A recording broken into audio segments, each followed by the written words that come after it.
वंदे मातरम। स्वागत है आपका अपने टीटी फैमिली शिक्षकों के परिवार जायसवाल कोचिंग सेंटर पर, पावर्ड बाय शिक्षा ही प्रकाश है। आज की क्लास में हम दोस्तों बात करने वाले एमपीटेट वर्ग 3 पर्यावरण प्रैक्टिस पेपर रहेगा, प्रैक्टिस सेट रहेगा। ऑल सिलेबस के निचोड़ रहने वाला है। समस्त सिलेबस से यहाँ पे टॉप 30 प्रश्न लेकर आए हैं, प्रैक्टिस पेपर लेकर आए हैं बाई जायसवाल कोचिंग सेंटर, जो आपकी एग्जाम की तैयारी के लिए, प्रिपरेशन के लिए बहुत ही हेल्पफुल होने वाला है। तो चलिए सभी लोग तैयार हो जाइए। बाकी सभी प्रैक्टिस सेट, प्रैक्टिस पेपर चल रहे हैं, जिसका आई बटन पे प्लेलिस्ट आप सभी लोगों को मिल जाएगा। तो चलिए देर न करते हुए शुरुआत करते हैं। टॉप 30 एमसीक्यूज करेंगे, समस्त सिलेबस का निचोड़ रहेगा और आप सभी को बताना है कि 30 में से आप लोगों ने कितना स्कोर प्राप्त किया। तो हो जाइए तैयार साथियों। पहला प्रश्न आप लोगों की स्क्रीन पर आ चुका है। भारत में कोविड-19 टीकाकरण का दूसरा चरण कब से शुरू हुआ? दिसंबर 2020, जनवरी 21, फरवरी 21 या मार्च 2021 में? अगर आपको पता है तो आप लोग ज़रूर कमेंट करके फीडबैक करके हमें बता सकते हैं। भारत में कोविड-19 टीकाकरण का दूसरा चरण कब शुरू हुआ? तो मार्च 2021 में हुआ है। आपको कमेंट करके बताना है कि भारत को कोविड-19 का पहला चरण कब हुआ। पहला चरण कब हुआ, तो यह आप सभी लोगों को कमेंट करके हमें फीडबैक करके कमेंट बॉक्स में बताना है। बाकी किसी भी प्रश्न पर डाउट हो बिल्कुल कमेंट कर देना है और तैयारी बेहतरीन करना साथियों। अपने दिमाग में एक चीज़ बैठा लेना है कि माता पिता के सपने को साकार करना, खुद के सपने को साकार करना है। रख हौसला वो मंजर भी आएगा, प्यासे के पास चल के समंदर भी आएगा, थक कर न बैठे मंजिल के मुसाफिर, मंजिल भी मिलेगी और मिलने का मजा भी आएगा। तो सफलता प्राप्त करना है तो मेहनत करना पड़ेगा। सेकंड प्रश्न आप लोगों की स्क्रीन पर आ चुका है। बेहतरीन प्रश्न है, बेहतरीन कमेंट करके बताना है सभी को। ओजोन सांद्रता को मापने के लिए प्रयुक्त डॉप्सन यूनिट की परिभाषा क्या है? मेरे भावी अध्यापक अध्यापिकाएं शिक्षक बंधु, अक्सर आपने देखा होगा कि ओजोन सांद्रता को मापने का यूनिट क्या है? डॉप्सन। ये अब आसान सा प्रश्न हो गया। अब ये पूछा जाएगा इसकी परिभाषा बताइए। ओजोन परत, ओजोन मोटाई या सांद्रता को मापने का प्रयुक्त आम इकाई तो डॉप्सन है, लेकिन इसकी परिभाषा क्या है? ओजोन परत की वह मोटाई जो 0 डिग्री सेल्सियस और 1 एटीएम दबाव पर 0.001 मिलीमीटर होती है। ओजोन परत में मौजूद क्लोरोफ्लोरोकार्बन की सांद्रता या पराबैंगनी की विकिरण की वह मात्रा जो ओजोन द्वारा अवशोषित की जाती है, या प्रति घन मीटर हवा में ओजोन अणुओं की कुल संख्या। तो सभी लोग बताइए राइट आंसर क्या होगा? राइट आंसर यही होता है कि एक डॉप्सन यूनिट ओजोन अणुओं की वह मात्रा होती जो मानक तापमान और दबाव एसटीपी यानी 0 डिग्री सेल्सियस तापमान और 1 वायुमंडलीय दाब, एटीएम मतलब वायुमंडलीय दबाव बोलते हैं, standard temperature and pressure STP, 1 वायुमंडलीय दबाव पर 0.01 मिलीमीटर अर्थात 10 माइक्रोमीटर मोटी शुद्ध ओजोन की परत बनाती है। तो पहला ऑप्शन अकॉर्डिंग टू क्वेश्चन यहाँ पे सही हो जाएगा। ठीक है, इसके बाद बढ़ते हैं आपके अगले प्रश्न की तरफ। आपको पता होगा टीटी एग्जाम में स्पोर्ट्स से भी क्वेश्चन कुछ पूछे गए थे प्रीवियस ईयर में। स्पोर्ट के क्वेश्चन को हमने कंबाइन किया है कि भारत की पहली महिला अंपायर कौन थी? वृंदा राठी, अंजलि राय, मिताली राज या संतोष पाटिल? सभी कमेंट कीजिएगा मेरे प्यारे प्यारे भाइयों के, प्यारी प्यारी बहनें, गृहिणी, ब्रदर, सिस्टर, टीचर जिनका सपना है अध्यापक अध्यापिका बनना, शिक्षक बनना। भारत की पहली महिला अंपायर तो Anjali Roy. B option is the right answer. आप सभी लोग जानते हैं 1990 के दशक में घरेलू क्रिकेट मैचों में अंपायरिंग की शुरुआत की थी अंजलि राय ने। अंजलि राय के भारत में महिला अंपायरिंग के क्षेत्र में काफ़ी प्रगति हुई है और यह देखा भी गया है। और खाद्य जाल से प्रश्न ऐसा हो नहीं सकता है ईवीएस में, पर्यावरण अध्ययन में। तो सभी लोग जानते हैं जैविक समुदाय में द्वितीयक उपभोक्ता कौन है? देखिए, प्राथमिक उपभोक्ता, द्वितीयक उपभोक्ता, ठीक है, सर्वाहारी, ये एक ऐसा उपभोक्ता की श्रेणी से एक प्रश्न इनसे रिलेटेड पूछा जाता है। तो जैविक समुदाय में द्वितीयक उपभोक्ता वो होते हैं जो पेड़ पौधे पत्तियों को खाने वाले होते हैं, या पेड़ पौधे पत्तियों को खाने वाले कौन होते हैं? वह होते हैं प्राथमिक, और प्राथमिक को खाने वाले द्वितीयक कहलाएंगे। तो प्राथमिक वह होंगे जो पेड़ पौधे पत्ती खाते हैं, खरगोश हो गया, बकरी हो गई, ये क्या है? पेड़ पौधों को खाते हैं। और इनको खाने वाले द्वितीयक हो गए जो मांसाहारी कहलाएंगे। तो फर्स्ट ऑप्शन होगा कि जैविक समुदाय में द्वितीयक उपभोक्ता मांसाहारी हो जाएंगे। पहला option is the right answer. आप सभी लोग जानते हैं कि वे जीवधारी जो अपना भोजन उत्पादों अर्थात हरे पौधे से प्राप्त करते हैं प्राथमिक उपभोक्ता कहलाते हैं। हिरण शाकाहारी है, अतः प्राथमिक उपभोक्ता होगा। मांसाहारी जंतु भोजन के लिए प्राथमिक उपभोक्ता पर निर्भर रहते हैं, जबकि सर्वाहारी जंतु उत्पादक उपभोक्ता दोनों पर निर्भर रहते हैं। सर्वाहारी कौन होते हैं? जो दोनों का उपयोग करते हैं। ठीक है ना, नो डाउट सभी लोग समझ गए। आइए बढ़ते हैं आपके अगले प्रश्न की तरफ। बेहतरीन प्रश्न, लाजवाब प्रश्न है और सभी को कमेंट करके फीडबैक करके बताना है। जिनका सपना है टीटी एग्जाम को फतेह करना, ईवीएस में पर्यावरण में 30 में से 30 नंबर लाना, सभी कमेंट कीजिएगा।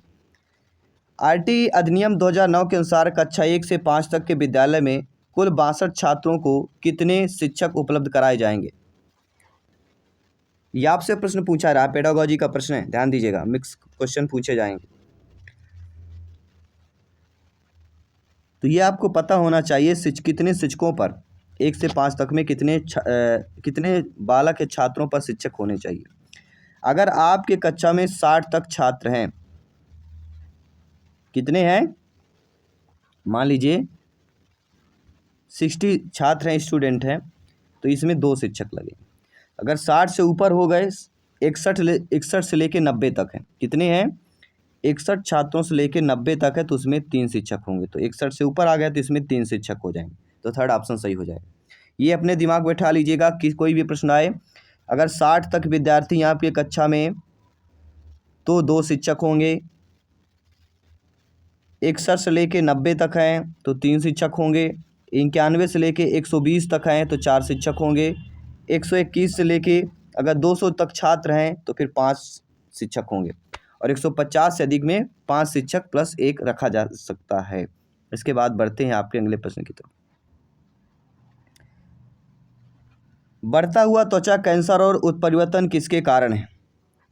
एमपीटेट 2020 में आया हुआ प्रश्न है।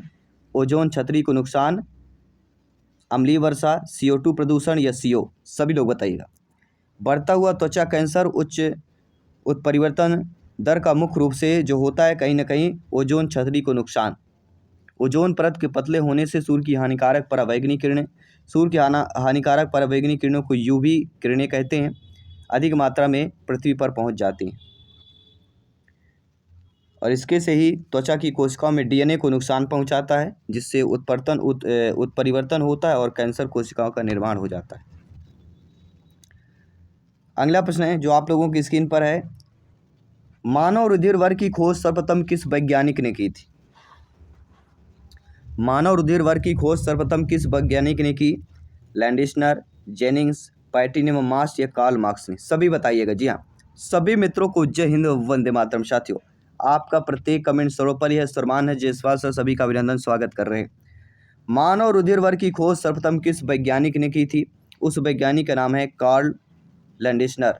कब की गई थी? 1901 में की थी। इसकी महत्वपूर्ण खोज के लिए इनको 1930 में नोबेल पुरस्कार से सम्मानित किया गया। इन्होंने सबसे पहले एग्लूटिनेशन यानी रक्त के गुच्छे बनना प्रक्रिया के माध्यम से रक्त प्रकारों के बीच अंतर इन्होंने ही पहचाना था। कार्ल लैंडिस्नर 1901 में प्रतिपादन किया, 1930 में इनको जो है नोबेल पुरस्कार मिला, और इन्होंने खोज group A, group B, O और ABO जो रक्त समूह हैं उनकी खोज, उनके समूह इन्होंने की थी, लैंडिस्नर, ये याद रखिएगा। और आप सभी लोग जानते होंगे एंटीजन या प्रतिजन कहते हैं RBC में उपस्थित ग्लाइकोप्रोटीन के कारण रक्त में विभिन्नता पाई जाती है, जिसे एंटीजन या प्रतिजन कहते हैं। ये 2 प्रकार का होता है, एंटीजन A और एंटीजन B होता है। ठीक है, इसके बाद अगला प्रश्न है जो अक्सर पूछा जाता है कि ओजोन पर पहला छिद्र कब खोजा गया था? ये भी बहुत इंपॉर्टेंट प्रश्न है, संभावित प्रश्न है। ओजोन पर पहला छिद्र कब खोजा गया था? तो आप सभी को पता होना चाहिए कब। 1950, 60, 70, 80 कब खोजा गया था? मेरे प्यारे प्यारे भाइयों के प्यारी प्यारी बहनें, सभी कमेंट कीजिएगा। ये 1970 की बात है। पहला ओजोन छिद्र 1970 में अंटार्कटिका के ऊपर समताप मंडल में खोजा गया था। इसके बाद बढ़ते अगले प्रश्न की तरफ। सूर्य से ग्रह की न्यूनतम दूरी को क्या कहते हैं? सूर्य से ग्रह की न्यूनतम दूरी को उपसौर, अपसौर, अधिकतम, नज़दीक। एक न्यूनतम होता है और एक अधिकतम होता है। तो सूर्य से ग्रह की न्यूनतम दूरी को उपसौर बोलते हैं और अधिकतम दूरी को अपसौर बोलते हैं। अधिक यानी अप, न्यूनतम न्यून यानी कम यानी उप, ठीक है ना, ये आप सभी लोग जानते हैं। सूर्य और पृथ्वी के बीच की न्यूनतम और अधिकतम दूरी की स्थितियों को भूगोल और खगोल विज्ञान में उपसौर और अपसौर वो कहा जाता है। आप सभी लोग जानते हैं कि पृथ्वी सूर्य के चारों एक दीर्घ वृत्ताकार कक्षा में चक्कर लगाती है, इसलिए इनके बीच की दूरी साल भर बदलती रहती है। और बदलती रहने का रीजन जानना सबसे ज़रूरी है। दोनों पक्ष में प्रश्न पूछे जाते हैं। एक है न्यूनतम दूरी, जिसे हम उपसौर बोलते हैं, जब पृथ्वी सूर्य के सबसे पास होती है उसे उपसौर बोलते हैं, लगभग 14.7 करोड़ किलोमीटर। यह स्थिति हर साल 3 जनवरी के आसपास आती है। 3 जनवरी को उपसौर दिवस मनाया जाता है, उपसौर की स्थिति आती है। और अधिकतम दूरी अपसौर होता है जब पृथ्वी सूर्य से अधिक दूरी होती है, लगभग 15.2 करोड़ किलोमीटर। यह 4 जुलाई के आसपास स्थिति आती है। अगला प्रश्न आइए देखते हैं, समझते हैं और आपका फीडबैक जानते हैं। और अक्सर एग्जाम में प्रश्न पूछा जाता है कि पारिस्थितिकी तंत्र में जब ऊर्जा एक पोषी स्तर से दूसरे पोषी स्तर तक जाता है तो वह बढ़ता है, घटता है, नियत रहता है या इनमें से कोई नहीं होता। तो मेरे प्यारे मित्र, आप सभी लोग जानते हैं, ज्ञानी सर्व व्याख्याता लोग हैं। खुद सोचिए, जब पारिस्थितिक तंत्र इकोसिस्टम में जब ऊर्जा एक पोषी स्तर से दूसरे पोषी स्तर तक जाएगा तो ऊर्जा क्या घटेगा। और ऊर्जा का 10% स्थानांतरण आपने पढ़ा होगा, उससे भी एग्जाम में प्रश्न आता है। तो सभी टॉपिक को कवर करके चलना है, क्योंकि टीटी एग्जाम को फतेह करना है। अगला प्रश्न है, LPSC liquid propulsion system centre का मुख्यालय निम्नलिखित में से किस स्थान पर है। बेंगलुरु, तिरुवनंतपुरम, कोझिकोड या श्रीहरिकोटा में। किसमें है, अगर आपको पता है नीचे कमेंट बॉक्स में अवश्य बताइए। LPSC का मुख्यालय निम्नलिखित में से किस स्थान पर है। ये वे कठिन प्रश्न है, जब आपको पता होगा तभी आप बता पाएंगे। अनुमान लगाने का इसमें कार्य ही नहीं है, इसमें कोई ट्रिक नहीं फॉलो होती। A to Z आपसे बनना चाहिए। और यह दोस्तों तिरुवनंतपुरम में, अर्थात तिरुवनंतपुरम कहाँ है, केरल राज्य में। और तिरुवनंतपुरम के एक वाता है वलियामाला, वहाँ पर स्थित है, वलियामाला बोलते हैं उसको, ठीक है ना। तो सभी लोगों को अच्छे तरीके से समझना है और फीडबैक करना है। इसके बाद हम बढ़ते हैं आपके अगले प्रश्न की तरफ। और अगला प्रश्न देखते हैं, समझते हैं कि हर एक क्वेश्चन आप सभी के लिए इम्पोर्टेंट है। हर क्वेश्चन को हमें फीडबैक करना है, बेहतर तरीके से प्रिपेयर करना है, समझना है। चीन का कृत्रिम चंद्रमा किसने बनाया। ली रुइलिन, क्रिस्टियान ह्यूजेंस, एनी जम्पतोप या जेम्स ब्रैडली। सभी बताइए, चीन का कृत्रिम चंद्रमा किसने बनाया। ये MPTEST 2020 में आया हुआ प्रश्न है, जो आपके अक्सर काफ़ी टफ पूछे गए थे। तो चीन का कृत्रिम चंद्रमा किसने बनाया। ली रुइलिन ने बनाया था। कब बनाया था, ये भी अगर प्रश्न आ जाए।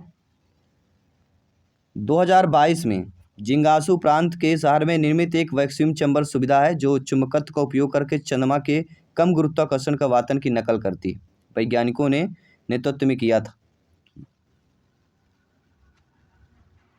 और आप जानते समझते हैं, ये प्रश्न को कई बार आपने देखा होगा और समझा होगा, और आपको फीडबैक भी करना है कि निम्नलिखित में से किस परिस्थिति पर स्थितिक अनुक्रमण के मामले में आवास को पहले कठोर अग्रक प्रजातियों द्वारा कोलोनाइज किया गया है। द्वितीयक अनुक्रमण, प्राथमिक में, एलोजोनिक में, इनमें से कोई नहीं। सभी लोग बताइए, इनमें से किस परिस्थितिक अनुक्रमण के मामले में आवास को पहले कठोर अग्रक प्रजातियों द्वारा कोलोनाइज किया गया। और वह प्राथमिक अनुक्रमण। कब किया गया, प्राथमिक अनुक्रमण में किया गया। कठोर अग्रक प्रजातियों की बात आती है तो कभी प्राथमिक कभी द्वितीयक, दोनों को समझना बहुत जरूरी है। द्वितीयक अनुक्रमण क्या होता है। द्वितीयक अनुक्रमण ऐसे क्षेत्रों में होता है जहां पहले जीवन था, लेकिन किसी प्राकृतिक या मानव निर्मित आपदा जैसे आग, बाढ़, खेती छोड़ दी जाए कारण के नष्ट कर दिया गया हो। प्राथमिक अनुक्रमण से क्या होता है, प्राथमिक अनुक्रमण में सबसे पहले लाइकेन और मांस जैसे जीव नंगी चट्टानों पर उगते हैं, ना कि जड़ी बूटियां उगती हैं।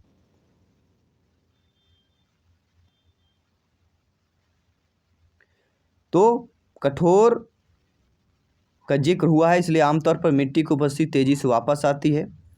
और इसमें काफ़ी ज़्यादा कन्फ्यूजन है, द्वितीयक होगा कि प्राथमिक होगा। कुछ लोग इसमें प्राथमिक बता रहे हैं, कुछ लोग द्वितीयक बता रहे हैं। अब आप लोग कमेंट करके बताइए इसका राइट आंसर क्या होगा, सभी लोग बताइए। काफ़ी ज़्यादा कन्फ्यूज करने वाला प्रश्न है ये। और ये बता देता हूँ, ये संभावित प्रश्न याद रखिएगा। अगर आप कमेंट किए हैं तो समझ जाइए, इसका राइट आंसर समझ के जाइए, प्राथमिक होगा या द्वितीयक होगा, क्योंकि यह 1 नंबर देने वाला प्रश्न है। और आपको पता होगा कि एक एक नंबर, आधे नंबर की वैल्यू कितनी होती है जब सिलेक्शन नहीं मिलता है, टीटी एग्जाम नहीं निकल पाता है। तो प्राथमिक इज़ द राइट आंसर यहाँ पे होगा, primary is the right answer पहला होगा। ये आप जान लीजिए क्यों होगा, ये भी हम आपको बता देते हैं। जब ऐसे नग्न, बंजर या निर्जीव आवासों में शुरू होता है जहाँ पहले से कोई जीवन या मिट्टी मौजूद नहीं होती है, तो वहाँ ठंडा लाल प्रवाह या पीछे हटते ग्लेशियर। तो सही उत्तर होगा प्राथमिक अनुक्रमण इज द राइट आंसर हो जाएगा। समय ले लिया गया है लेकिन समझ के जाइए, अच्छा होगा आपके एग्जाम के दृष्टि से। अगला प्रश्न देख लेते हैं। जब एक जीव लाभ लेता बगैर दूसरे सहजीवी जीव को प्रभावित किए तो क्या कहलाता है? उसी को हम सहभोजी कहते हैं। लाभ बगैर दूसरे से प्रभावित किए हम लाभ लेते हैं, सहभोजिता कहलाती है। इस प्रकार परिस्थितिक संबंध में जब एक जीव सहभोज को भोजन या आश्रय प्राप्त होता है जबकि दूसरा जीव तटस्थ रहता है, उसको कोई नुकसान नहीं होता है, तो सहभोजी इज द राइट आंसर हो जाएगा। और जैसे आर्किड, आरोही एवं कंठलताएं ये सहभोजिता के उदाहरण हैं। सहजीविता में दोनों जीव परस्पर लाभान्वित होते हैं। सहजीविता में क्या होता है, दोनों जीव लाभान्वित होते हैं। और आप सभी लोग बताइए, रग्बी लीग में एक टीम में कितने खिलाड़ी होते हैं? 13 खिलाड़ी होते हैं। आंसर दे दिया गया डायरेक्ट। यहाँ पे हमने शायद क्वेश्चन बनाने में थोड़ा सा गलती हो गई कि रग्बी लीग में एक टीम में कितने खिलाड़ी होते हैं। 13 की जगह हमें लिखना चाहिए, टाइप करना चाहिए कितने खिलाड़ी। तो 13 खिलाड़ी होते हैं, ध्यान रखिएगा। और अगला प्रश्न देख लेते हैं कि निम्नलिखित में से कौन सा कायांतरित शैल का उदाहरण है? जी हाँ, इनमें से कायांतरित शैल का उदाहरण है बलुआ पत्थर, ग्रेनाइट, संगमरमर, चूना पत्थर। तो संगमरमर सभी लोग जानते होंगे। कायांतरित शैल का उदाहरण जब भी पूछा जाएगा, संगमरमर आएगा, स्लेट आएगा, क्वार्टजाइट आएगा, नीस आएगा, शिस्ट आएगा। और संगमरमर है चूना पत्थर के कायांतरण से बनता है, ये आप सभी लोग जानते ही होंगे। और आप ये भी जानते हैं कि ताप दाब रासायनिक क्रियाओं के कारण ही अग्नेय और अवसादी चट्टानों के स्वरूप में परिवर्तन होने से रूपांतरित चट्टान या कायांतरित शैल का निर्माण होता है। ग्रेनाइट को ही अग्नेय बोलते हैं। इसका नाइस तथा चूने के पत्थर अर्थात अवसादी का संगमरमर के रूप में परिवर्तन कायांतरित शैल के प्रमुख उदाहरण ये है आपकी ग्रेनाइट है। और कभी कभी रूपांतरित शैल का भी रूपांतरण हो जाता है, तो ये आप सभी लोगों को समझ के चलना है। अगला प्रश्न देखिएगा, रैचिंग पद्धति से खेती किस देश में की जाती है? रैचिंग पद्धति, जी हाँ दोस्तों, रैचिंग पद्धति की खेती किस में की जाती है ये आपको सभी को बताना है। और अमेरिका, जापान, चीन, ऑस्ट्रेलिया। तो Australia is the right answer हो जाएगा। सभी कमेंट करते रहिएगा, फीडबैक करते रहिएगा। अगला प्रश्न स्क्रीन पर है, भारत में सामान्य खेती की कौन सी पद्धति अपनाई जाती है? शुष्क, मिश्रित, रैचिंग या स्थानांतरित? भारत में सामान्य खेती पूछ लिया गया है, इसलिए यहाँ पे हो जाएगा मिश्रित खेती इज द राइट आंसर। आप लोग देखते होंगे मिश्रित खेती हमारे भारत में बहुत प्रचलित है। एक के साथ और कोई दूसरी फसल लगा देते हैं, और वो ऐसी फसल होती है, एक फसल आपकी मिट्टी के ऊपर की उपजाऊ करेगी, एक बार मिट्टी के नीचे की उपजाऊ लेगी, ऐसे कंबाइन करके उस फसल का निर्माण। जैसे गेहूँ होती है ऊपर, ऊपरी सतह पे होती है, गेहूँ के साथ सरसों बो दिया जाता है, सरसों की जड़ें नीचे तक जाती हैं तो नीचे का जो एनर्जी ऊर्जा लेती है, और जो गेहूँ होता है ऊपर की ऊपरी परत की एनर्जी या ऊर्जा लेता है। तो इस प्रकार से हमारी मिश्रित खेती भारत में प्रचलित है। किस मिट्टी का विस्तार भारत में सर्वाधिक क्षेत्र पे है? तो बिना बताए सभी लोग पता होगा, जलोढ़ मिट्टी। B option is the right answer. Bharat में कछारी मिट्टी को ही जलोढ़ मिट्टी कहते हैं, सर्वाधिक क्षेत्र में पाई जाती है। देश के 40% भागों में लगभग 15 लाख वर्ग किलोमीटर क्षेत्र में यह कछारी या जलोढ़ मिट्टी विस्तृत है। यह मिट्टी पंजाब से असम तक के विशाल मैदानी भाग के साथ साथ नर्मदा, ताप्ती, महानदी, गोदावरी, कृष्णा और कावेरी घाटियों में फैली हुई है। तो नदियों से बहाई जाने वाली हमारी जलोढ़ मिट्टी। इनमें से रोग में से कौन सा रोग जीवाणुवीय रोग नहीं? तो आप सभी लोग जानते हैं डिप्थीरिया, प्लेग, निमोनिया, ये तीनों क्या है, ये जीवाणु रोग है। लेकिन डेंगू कौन सा है, डेंगू कौन सा रोग है, तो वायरस से संबंधित है, आप जानते होंगे, वायरल संक्रमण है। डेंगू क्या है, एक वायरल संक्रमण है, तो संक्रमण में आ जाता है। जीवाणु में डिप्थीरिया, प्लेग, निमोनिया तीनों आ जाते हैं। डेंगू वायरस के कारण होता है, जो संक्रमित एडीज मच्छर के काटने से फैलता है। ये एक वायरल बीमारी है जो बैक्टीरियल नहीं है। डिप्थीरिया, प्लेग, निमोनिया एक बैक्टीरिया के कारण हो सकते हैं और होते भी हैं। तो सारा डाटा कवर करके चलिए, माइंड की मेमोरी में सेव करते चलिए।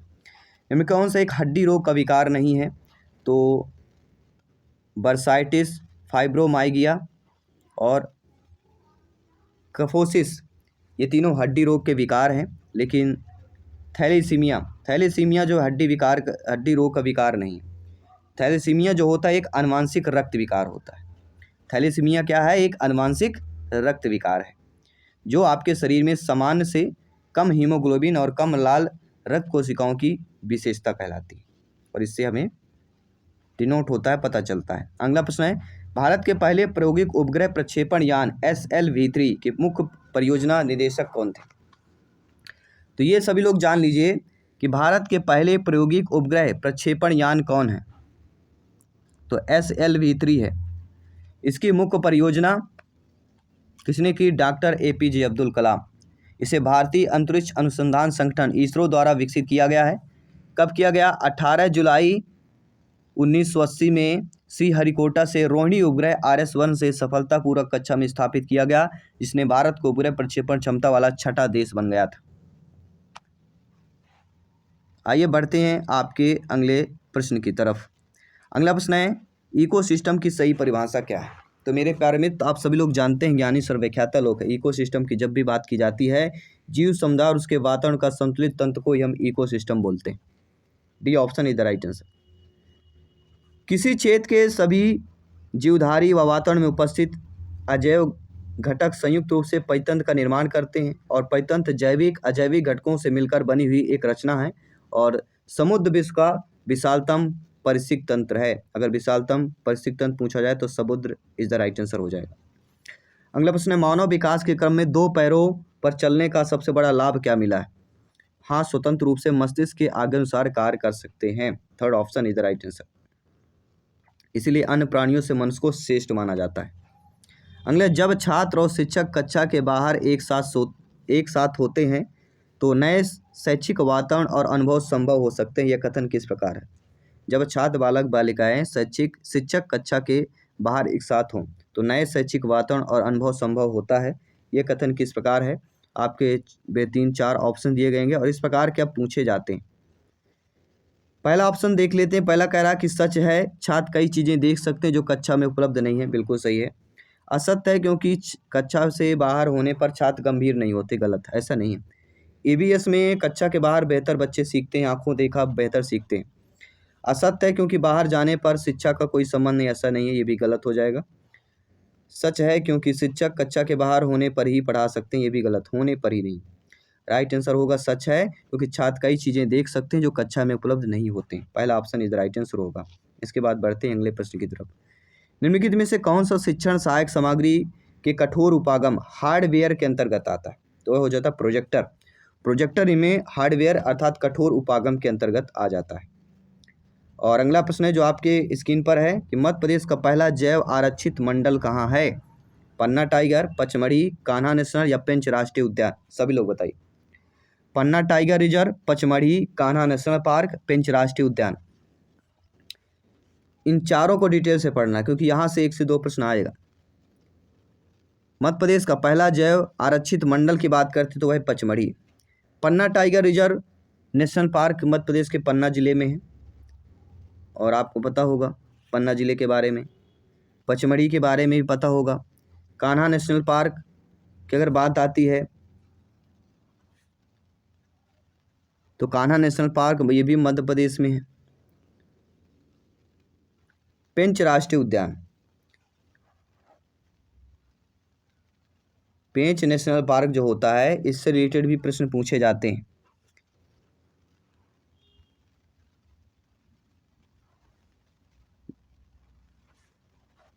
बढ़ते हैं आपके अगले प्रश्न की तरफ। अगला प्रश्न प्यारा सा प्रश्न है कि निरीक्षण विधि की विशेषता क्या नहीं है।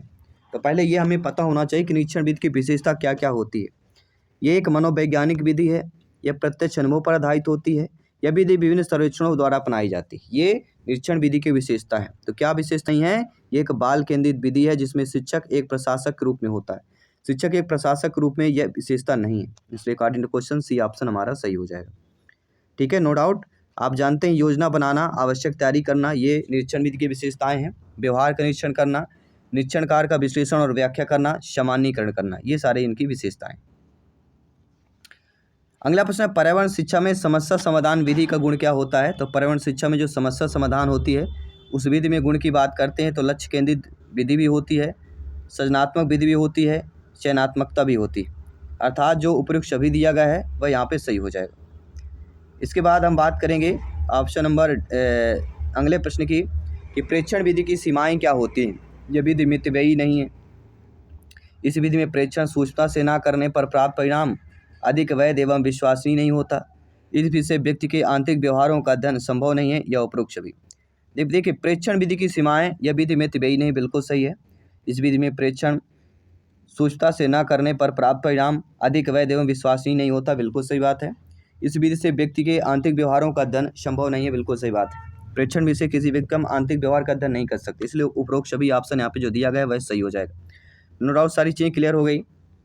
इस प्रैक्टिस पेपर प्रैक्टिस सेट में 30 में से आप लोगों के कितने स्कोर सही हुए सभी लोगों को कमेंट करना है।